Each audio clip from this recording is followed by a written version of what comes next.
Hi, Vanessa. Hi Albert, how you doing? I'm fine, thank you. Can you hear me correctly? Yeah? I can. Okay. First of all, thanks for your time, and I appreciate a lot the chance to talk with you because, as I explained previously, I have to say it's a pleasure to talk with you because I was a faithful viewer of Headbangers Ball in a time when it was not easy here to have a satellite dish. It was not an equipment that you can find on the houses, but thankfully, one of my aunts had this equipment, and every week I try to record the show. Oh, that's just so wonderful to hear. I have to say that with you and Headbangers Ball, for example, I discover a lot of bands and learned, and that's the main thing for me. I think learn a lot of English. I think I think a lot more than in the school. Oh, Now that you're back as a rock and metal music journalist, I think it's great to have the chance to talk about music, our scene, and of course the Headbangers Ball. Am I wrong, or in the last few months you are noticing more than ever how Headbangers Ball is still in the fans' memories?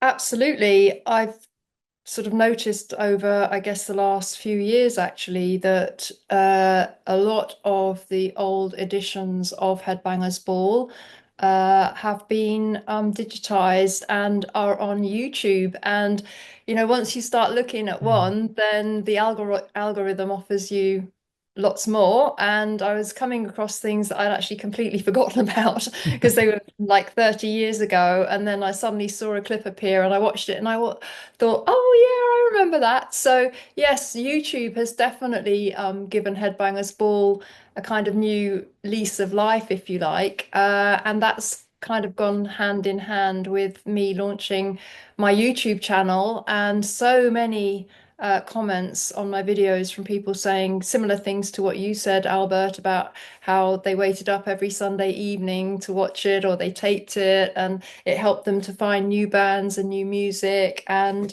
they're very welcoming to me, welcoming me back to the scene, which is so lovely. Headbangers Ball was broadcasted to all of Europe. Do you have feedback from different countries? I ask this because in each country, maybe it's more difficult to access, as I said, to a satellite dish.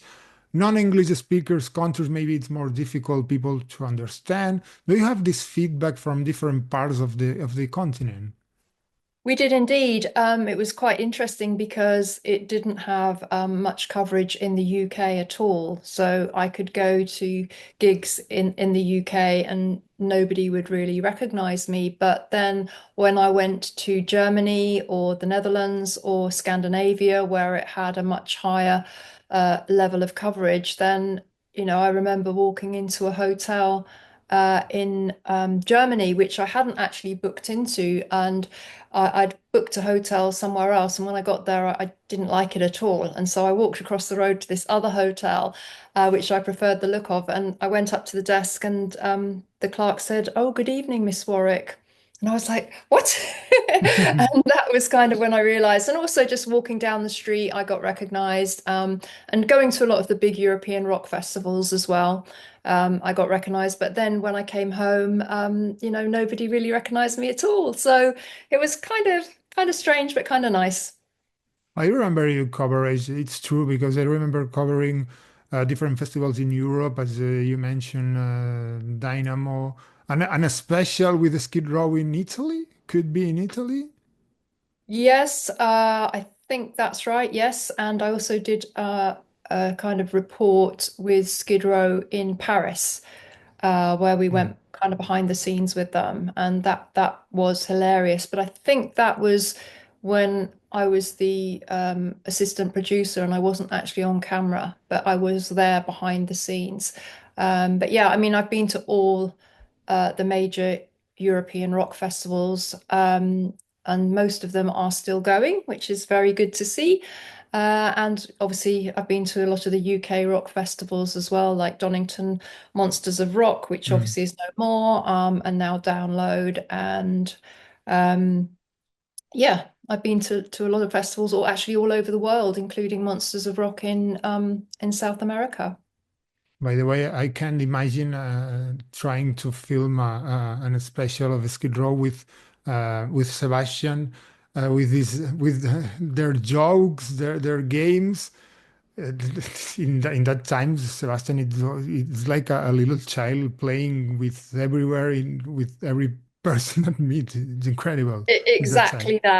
Exactly that. And yes, he was always playing tricks and jokes. And when we were filming in Paris, this very elderly lady came up to him, and she was about 5 foot, and there was him, kind of 6'2", I think he was tall. And she started talking to him in French, kind of whispering to him. And he was listening very intently. And then he looked at the camera and said, "You want to do what with me?" Shouted it out in the entire street, and everybody stopped and looked. And this poor lady, I think she was asking for directions or something, and she was like, "What?" So it was very, very funny. And yeah, it was quite difficult being behind the camera because I just wanted to laugh all the time. So I was going kind of behind the camera, trying not to make a noise. But yeah, they were great fun to be out on the road with, as indeed were many of the bands that I was fortunate to go out on tour with. Mhm. You did coverage from festivals that we mentioned, like for example, Donington or Dynamo, where when festival, it's not the big place in every country that is today for music, because actually every country have two, three, or four big metal festivals. Today, actually, to decide to do a coverage of one festival or another, it's very difficult because all these festivals have big names, big stages, and in that time, it's only Donington, Dynamo, and maybe a couple more. Yeah, it was very much looking at who was on the lineup, and just checking our budgets to see that we had a budget to attend that event. Mm. And yeah, I mean, obviously, a lot of bands that are on tour, they won't go to a festival because they're doing their own shows. So that can sometimes affect the lineup of a festival. But, I think festivals are important from the filming point of view because they're such an amazing day out. There's Mm. so much opportunity to catch up with bands, and also they are a platform for new music, which I think is a really important role that they play, that they introduce the fans to new artists. And that was a good way for us to see new up and coming bands and see which ones we wanted to feature and so on. And we could just sit backstage and, bands would walk past and we'd just grab them and say, "Do you want to do an MTV interview?" So for us, it was a really, it's hard work because we had to do other things like filming around the festival itself and doing some more backstage stuff. But in terms of finding artists to interview all in one place, you really couldn't beat a festival. I think this changed a lot actually, because people prefer a lot of times going just to one festival and some at summertime, and not going to regular shows in venues or arenas. Maybe for fans, I guess it's fun for economical questions, but for promoters in some festivals, the way they treat fans, it's more of a business thing that musical today. Not in every festival, but in a part of the festivals, because there's a lot. Yes, I think it has kind of changed a lot, and ultimately everything, even a promoter, is a corporation, and they Mm. have to make sure that they at the very least cover their costs and all their staff fees and everything. But companies, are supposed to make a profit. So unless they're a not-for-profit organization, they do need to show a profit. And that helps them grow the brand of the festival as well. And, that can take several years really for a festival to gain traction. So yes, I mean it has all changed. COVID had a very big impact on festivals and live events, obviously. Zoom has now enabled us to talk like we are. We're in different countries. Now I can talk to artists in America, or I was talking to Jeff Tate from Queensryche a couple of weeks ago, and he was in Italy. So it kind of negates the need to fly anywhere now. But I feel for certainly for my channel Trust in Rock, whenever an artist is in town and they can get to where I'm based at the Karma Sanctum Hotel in Piccadilly, which is Iron Maiden's hotel. I do want to do the interview in person. I don't want to lose that kind of connection. But for interviews where the artist isn't even in the country, then Zoom is a good option. Mm. Yes, of course. Today, everything is done by Zoom, actually, not traveling, as you said. I'm sure most of our readers, when we read this interview, will wondering about what Vanessa did after Headbangers Ball. I think you were still in the music business for a time, but not full time, sorry, and change your professional focus. Could you tell us a little bit about this? Yeah, sure.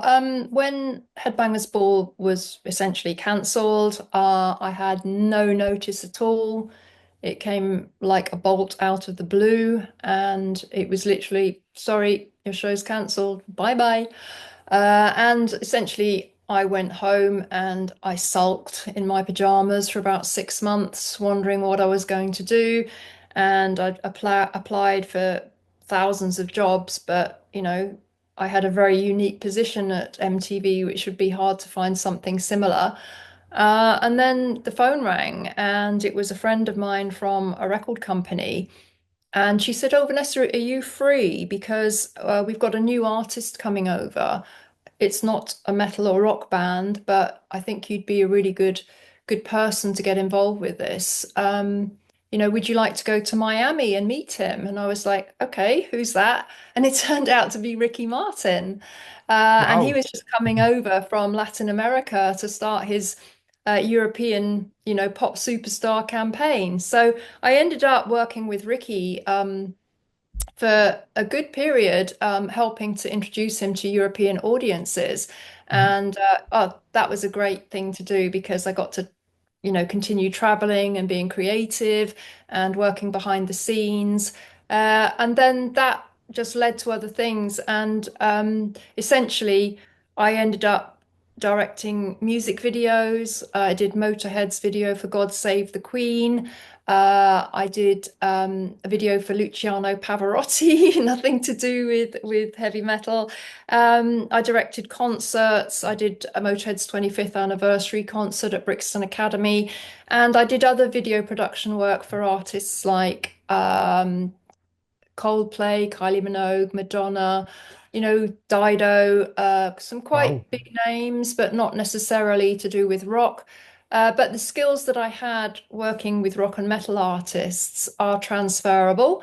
And, if you can interview Lemmy from Motorhead, you can interview anybody. Or if you can interview Marilyn Manson, you can interview anybody. So, yeah, I probably stayed in the broadcast TV sector behind the scenes for, I think, about maybe another 10 years. And then I met my husband. Well, he's my husband now, but my soon to be husband. And we decided that we wanted to, do something, have some kind of business together where we could work together, and where we could achieve a certain lifestyle because we're very kind of outdoorsy people. We wanted to go sailing, we wanted to go hiking. We've got a motorhome, we wanted to go off and have adventures in our motorhome. And so we looked into a number of things, and we settled on property. So we started building a property portfolio, which I still have to this day. And we've also got a property related business, which is one of the biggest, I guess, landlord communities, or certainly one of the biggest in the space for landlords. And we still have that to this day. I remember this about the properties because a couple of years ago, I don't know if it's 7, 8 years or 9, or I don't know exactly. Googling, searching for something related with music, I guess, appears something about your name, or maybe searching for trade videos of Headbangers Ball. I don't remember exactly, but appears information about you working in this sector about properties, and I remember thinking, "Whoa, what a change!" Well, I like to say I went from rock and roll to bricks and mortar, and now I'm going from bricks and mortar back to rock and roll. And I actually do feel a little bit schizophrenic because one minute I'll be interviewing Jizzy Pearl from Love Hate, and then the next minute I'll be at a landlord conference interviewing the housing ombudsman, and you can't get more far apart than those two people. So yeah, it's kind of weird. And personally, for me, getting into property, it's been positive because it's actually forced me to develop my business skills Mm, and just develop myself as a human being because it's quite entrepreneurial what myself and my husband have done. And, you know, you can become very stagnant if you stay doing the same thing all the time for years and years and years. There's a very famous saying, the comfort zone is a lovely place, but nothing ever grows there. And personally, you know, getting into property forced me to grow in many different areas mm, of my life. So uh, it was definitely a left turn at the traffic lights, but you know, it just feels right that I've come back now. And a lot of different things kind of aligned to show me and guide me back to rock and roll. And just it's been quite interesting how literally so many different things have come together to show me the way back. mhm. And with the years, living from music became more difficult because actually only there's money in music wall in live performances because labels are not the same that 20 years ago. People are not buying me- metal fans. Maybe are the music fans that are buying more CDs and vinyls still right now, but it's not the same than 20 years ago. And festivals and live music is it's the only place that people can people musicians and promoters can do some money because labels are completely different right now. Yeah, it's Right. totally changed. And to be honest, I could kind of see the change coming towards the end of my broadcast TV career after you know, I finished with Headbangers Ball because it was just kind of the advent of YouTube, and it was clear that everything was going to change because of the social web and the internet, and uh, you know, that I think in a positive way that the fans now can choose which bands are successful. In my day, it was record companies and their budgets that determined who the fans Mm. got to see. And you know, we're going back to corporations now because that's what they were. Now, you know, an artist can have a YouTube channel which is free to set up, and they can create a song, and that song can go viral, and then they've got millions of followers, and then they go to the record company on their own terms. And I actually think that's very healthy. However, I do agree with you that the money is now in touring and merchandise and giving extra value to fans. But to create and to have a Metallica or an Ozzy Osbourne or an Iron Maiden needs investment from a label and needs a long career to become a big name. And now it's more difficult in this aspect because bands are searching the quick success, and Mm. there are no labels who invest in a band for a long period, thinking in to have success in 5, 6, or 7 years. I think, in my opinion, it's when these big names disappear, there's no band actually that it's capable to play in Wembley, for example, or here in Barcelona in the Olympic Stadium. It's impossible. Yeah, Impossible. I can see why you think that. But everything is change and progression and growth. And there will be bands that do command those sort of levels, bands like maybe Sleep Token, Ghost, those kind of level of bands at the moment are doing really, really well. And they have massive fan bases. And they know how to use social media Mhm. very effectively. And I think, it's very interesting that these bands are being more creative in how they communicate with fans, and how they grow their following. And it's very interesting to watch. Mhm. And maybe there has been a lot of talk about how in the days when labels were selling a lot of records abused their position over bands and record prices and not taking in consideration the digital world when it started. Uh, there's a lot to talk about still right now about it. And talking about music, rock and metal, I think actually is not popular. Young people prefer other styles and are not that scream of rebellion for teenagers that it usually is in the 80s or in the first 90s. It disappeared from mass media and the internet. It's our refugee.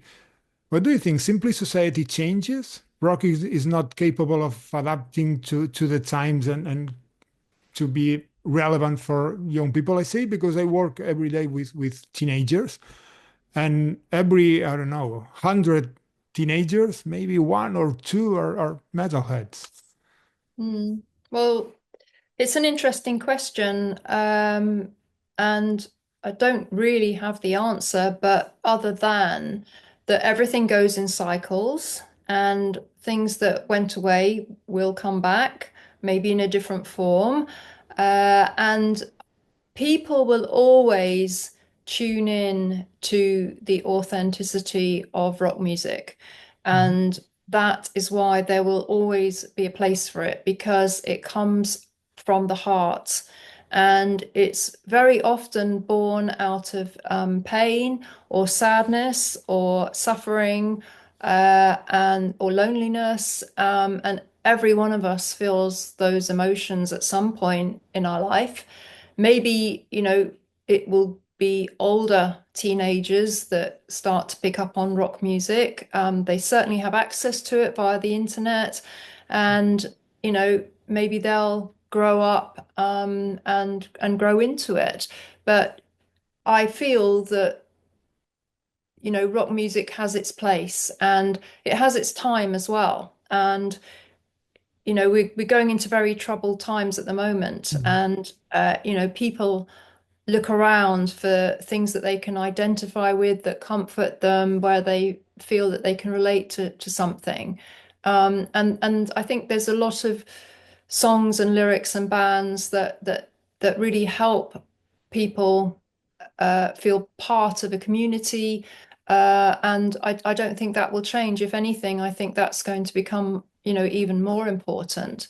So I believe that rock will always be there. And, whether it's feel-good rock where you need a boost, or whether it's something where you want to tap into your own feelings and maybe express or amplify them via that music. Uh, I don't know. It will be both, depending on what you're going through in your own life. But this is one of the things that I personally love about music is the authenticity of it, and the 100% dedication of the musicians in what they're doing. And it has very strong and important messages of positivity and believing in yourself, and the power of friendship and love as well, of course. Um, Whereas I find pop music very superficial. I mean, I Mm. always cite the example of Kylie Minogue. I should be so lucky that a man would fall in love with me. What sort of message is that? So, I yeah. agree. I A agree. long Perfect. answer. I didn't really answer, but it was a long talk. No, I remember, for example, an interview with I don't know the guitarist of Paradise Lost. I don't remember the name. Wow. During the pandemic times and talking about well guys, you talking during all these years about pandemic things and disasters, and now we're in the middle in the of this shit of pandemic, the COVID-19, and he explains to me, wow, I can say anything because it's like a prophetic time. Exactly that. And think about Queensryche, Operation Mindcrime. Yeah. That to me, that was all about conspiracy theories and manipulating people's minds. We're seeing that happening today, this minute, with everything that's going on in the world.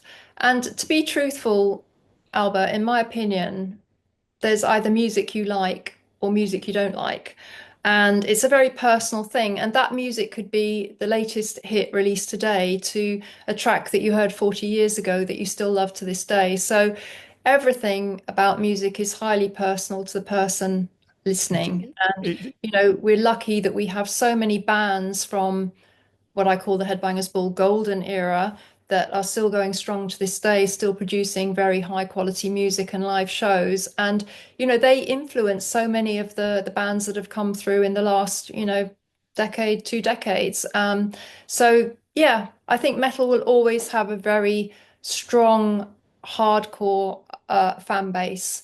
And people, once they get into it, they tend to stay with it for life. And I remember when I was at the Motorhead 25th anniversary concert, Lemmy said to me, he said, "Oh, Vanessa," he said, "it's so amazing.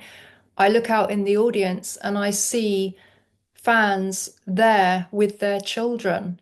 So it mm, becomes almost like an intergenerational thing where the parent will introduce um, their child to the music, and then the child picks up on it, and it becomes into families, and that's lovely that it has that level of continuity. Well, I ah, did interview Jeff Tate from Queensryche recently, and I yeah, said to him, when you wrote Operation Mindcrime, did you have a crystal ball? And yeah. he laughed and he said, "Well, I wish I did." But he did point out, and he's right to do so. He said they're actually all universal themes, Mhm. and they've been there for years. But I think just particularly certain albums like Mindcrime, it really did. It really did seem like they had a crystal ball when you've got so much misinformation and manipulation, and even mind-bending type things happening in the world. And yeah, they definitely saw it. And they've got Operation Mindcrime 3 coming out soon. I think Jeff is going to release. So be interesting to see how the characters have moved on and what they're doing now. Talking about your actual project, why did you decide to start this project, Trust in Rock? I think YouTube became the platform today for a lot of audiovisual projects and with a global potential. It has been your first option for this new project, Trust in Rock? It wasn't actually my first option, for various reasons, which I won't bore you with. I kind of been caught up in something for about 3 years, which was very, very consuming and took over vast swathes of my life. And that ended in June last year.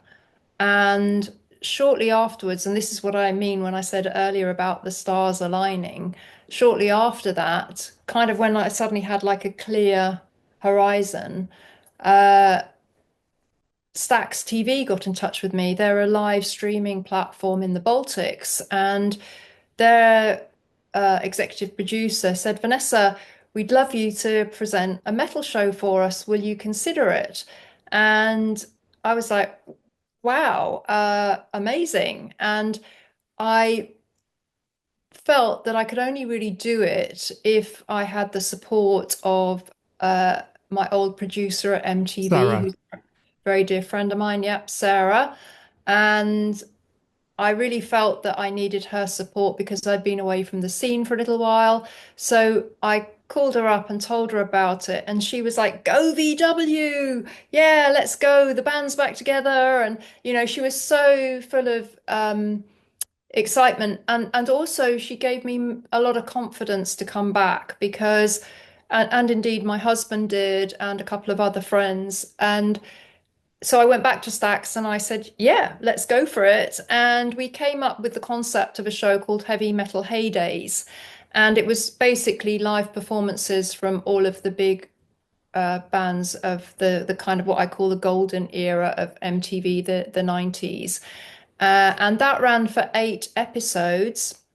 And it had a very, good response. And I was the only presenter on Stax TV. All the rest of it was just live streams and concerts and things. And then, unfortunately, after my 8th episode, they went out of business. They lost their funding. And so Sarah and I looked at each other and went, ah, okay. And then my husband chipped in and said, well, carry on yourselves with YouTube. So we did. And it took us, I think, 2 or 3 months to get my channel up and running. I had to get a logo design, get all my social media Mm. banners done.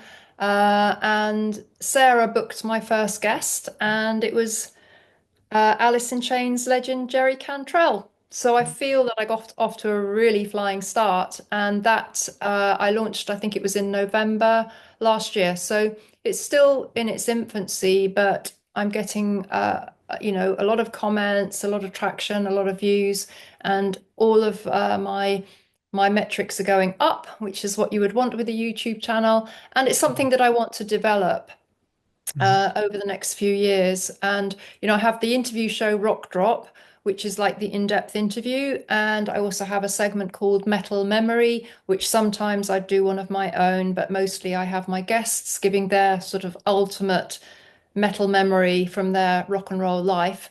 And I do kind of news reports and parties and things like that. So I'm gradually building it up, and I've had some big names like Jeff Tate from Queensryche, Scott Gorham from Thin Lizzy, Biff from Saxon, and I've had new artists as well. And that's important to me to provide a bit of a showcase for new Mhm. bands as well. And it's going really, really well. And the main thing is I'm really enjoying it. I am so enjoying being back, being creative, filming, editing, catching up with so many old friends, and also That's the meeting. most important. That's the most important. It surely is. That's the most important. And you're doing, but the approach must necessarily be different from the way it was in Headbangers Ball because of the platform, of the platform. Because, for example, video clips or broadcast video clips, it have no sense because every band upload their video clips on their channel or in social media. It has to be very different with the interviews or all of the content that you mentioned. It is and it isn't, because I feel that my strength has always been to do in-depth interviews and really kind of peel back the layers of an Mm. artist and hopefully ask some quite probing questions. And, when you watch a new album cycle starting, you see that everybody's had the same press release and everybody asks the same Mm. question in the same answer from the press release. And of course, you can be guided by the press release, but I always try and think outside of the box in that respect. And, at first I was thinking, oh, people will only want interviews that are 5 or 10 minutes long. But no, my average interview is about 20 minutes. It allows me to really do a deep dive on the new album or whatever the artist is doing at the moment. But more importantly, the artists themselves have, said, Vanessa, it's so great to be talking to somebody that's done really, really thorough research and has asked some really good questions. And even, both Jeff Tate and Jizzy Pearl and indeed Jerry Cantrell, they've all said to me, it's just so refreshing talking to you. And I think what I'm probably bringing, and certainly what I want to attempt to bring, is I want to bring my maturity to the interview questions as well, because since I left the kind of rock scene. I've been through a lot. I've learned a lot. Hopefully, I've become a much more rounded human being, a much more developed human being. And now I feel that we can have some quite intense kind of questions. And also, we've actually touched on topics that we would never have talked about at Headbangers Ball, where artists have been, they've shown their vulnerabilities and they've answered questions that clearly they felt a little bit uncomfortable with, but it was so interesting to see that side of them. Those Damn Crows, who are a newish band to me that I really like, they told me, Lloyd and Shane, that they'd both lost a parent early on and the impact it had on them. And continues to have on them. And then obviously Jerry Cantrell has suffered a lot of loss in his life, and so on. And I think it's actually really healthy to air these kind of topics, because I think that they help or can help the listener. And when somebody's being vulnerable, it allows you to feel vulnerability and you can relate to what they're saying. And in some ways it can give you comfort. And I think, I'd like my interviews to really develop along the side of talking about, more kind of topics. I mean, even just for, might sound silly, but, you know, I find it hard to leave my cats when I go away. I love my cats so much. They mean so much to me. And artists, they go away for months on the road and they have to leave their wife, their children, their pets. I mean, they're human beings. They have feelings. And how do they deal with that? So these are the kind of topics that I certainly want to cover, but I will be guided by the comments. I read every comment on my channel, and so far people have really liked the direction I've been taking. So I shall carry on until I have reason to think otherwise. And I think that's the perfect time to do this kind of interviews, because it's not the same to talk, for example, with Sebastian Bach in their 20 years doing all their jokes, and it's not the same that talking today with all the life that he lives, Exactly. the experience and all the things that he can explain. And I'm sure that it's more relaxed person that in that years. You're absolutely right, Albert. That is such a good point because they've grown as human beings as well. And when I interviewed, say, Jerry back in the MTV days, they could be a little bit sticky. They were kind of jokey and not taking it very seriously. And Yeah, now he was he was such a well-rounded person. I don't know how else to say it, but I really got very strong vibes from him that he was, a very settled person in his own skin and that he'd found his way through difficult times and he was very at peace with himself. And he was so lovely in the interview, I can't tell you. I had 0 subscribers when I interviewed him and he still came on my channel. And I have such gratitude that those level of artists are supporting my channel now, 20, 30 years later. I say it because I remember some interviews in that Headbangers Ball times, very difficult interviews. For example, some interview with Slayer, or that the band don't want to answer anything, just saying silly things. Yeah, well, that's their prerogative. They're given the space to, say what they like. I hope and hoped at the time that I'd come up with some reasonable questions. But how they respond to it is really up to them. It's their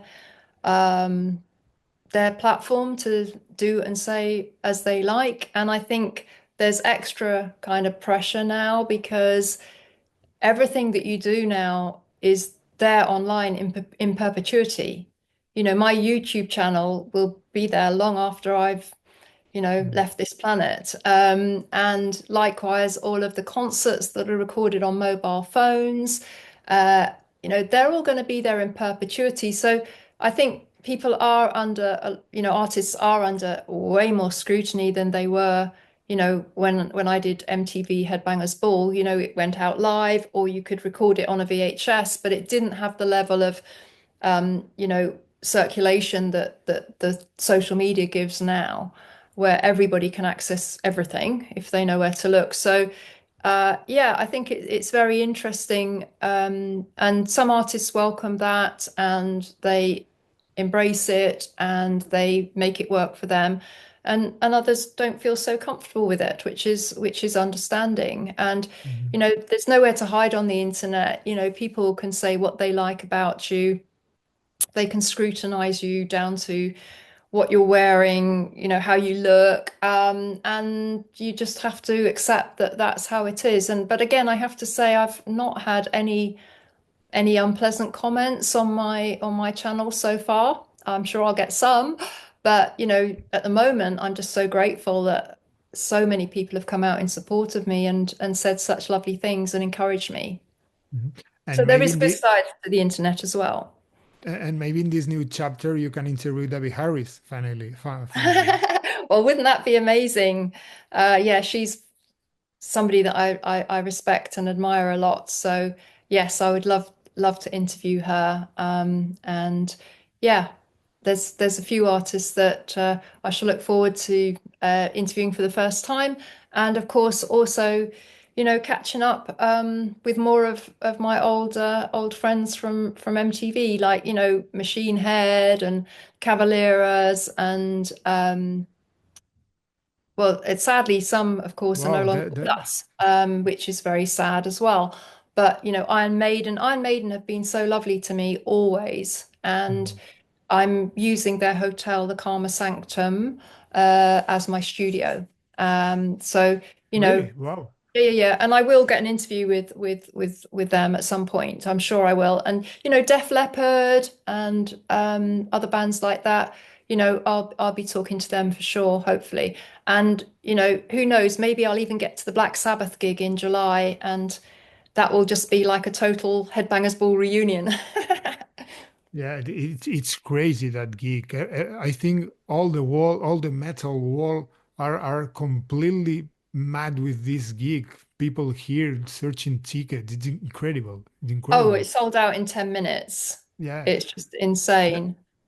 and people knows certainly knows that Ozzy can make half a song or just a song or something like that because it's not in good condition right now. No, And he's not, bless him. I think he's struggling, and I believe that he's in a wheelchair, and yeah. that he will be for the show. And it's going to be a really emotional day because it will be Ozzy and Black Sabbath's last hurrah, and it's like closing the circle, because Mm. they started in Birmingham and now they're ending in Birmingham. And I kind of like that because it's kind of like the circle of life. It's actually eternal if you look at it, that it's just a big circle, beginning and end, beginning and end. And there will be a lot of beginnings that come out of that day as well. And it will Mm. go down in history, absolutely 100%. In fact, I've got an interview with Andy Copping, the promoter, coming up on my channel. I don't know when you're going to air this, but Really certainly could be today is. very interesting this Yeah, interview. what really was interesting to hear his view, because I did get quite a few messages from fans saying we're not happy about the ticket prices at the Black Sabbath and Aussie gig. And I put that to him and said, "What is your response to that?" And he gave a very comprehensive answer. I So, have sorry, I have the same question for the promoter here in Spain from the ACDC shows from the 80s. I asked the same about the ticket prices because prices are high, of course, for this kind of show. And the answer was, the cost of only the platform without the light and without everything, only the platform for a stadium, for two show a stadium, that the price of this, it's I don't know, if it mentioned 400,000, only the platform for one day. Yeah. It's Yeah, incredible. there are massive expenses in putting on a show. And again, it does boil down to supply and demand, and there will be a limited supply and extremely high demand. And that unfortunately does tend to mean higher ticket prices. But I think the lineup that you've got for that show and the caliber of the artists, and it's just a complete one-off. I Mm. believe it will be worth every penny, even if you paid for the most expensive ticket. hmm you mentioned the Caballero brothers. There's a lot to talk about Sepultura and the, this reunion that a lot of fans desire, and it seems that it's not happening.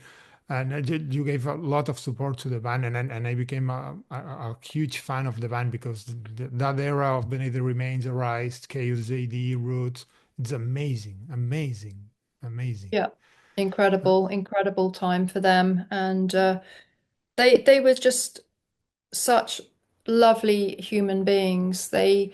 I'm talking about the whole band. Obviously, I probably knew Max the best, or spent the most time with him. But they were just so humble because they came from difficult and very yeah, background, and they never forgot their roots. yeah, And they were just full of gratitude for every day that they were living this dream. And apart from that, they were obviously incredibly talented, and they had such a unique approach to everything, and they infused everything with so many different influences, and they really pushed back the boundaries. And it's sad what happened, but none of us are on the inside, and we don't know what causes these kind of rifts, and the pressure that artists are under, particularly I think when you're on tour, can be immense, and there can be rifts and fractures, and people say or do things where other people think, no, I can never work with them again, or some even I can't ever speak to that person again. And I think we've all in our own lives experienced that. And it will take some sort of sort of dynamic shift to get people talking again, and for there to be forgiveness if that's what's needed, for somebody to climb down and let somebody else be right. If those things happen, then, certainly with a lot of these huge bands that have split up acrimoniously, we can never say never. wow, Vanessa, thanks for your time because I can talk with you for 10 days, for days. Okay, okay. Thanks for your time, Vanessa, and keep in touch. Well, likewise. All the best. Hope your All the daughter gets best. well soon.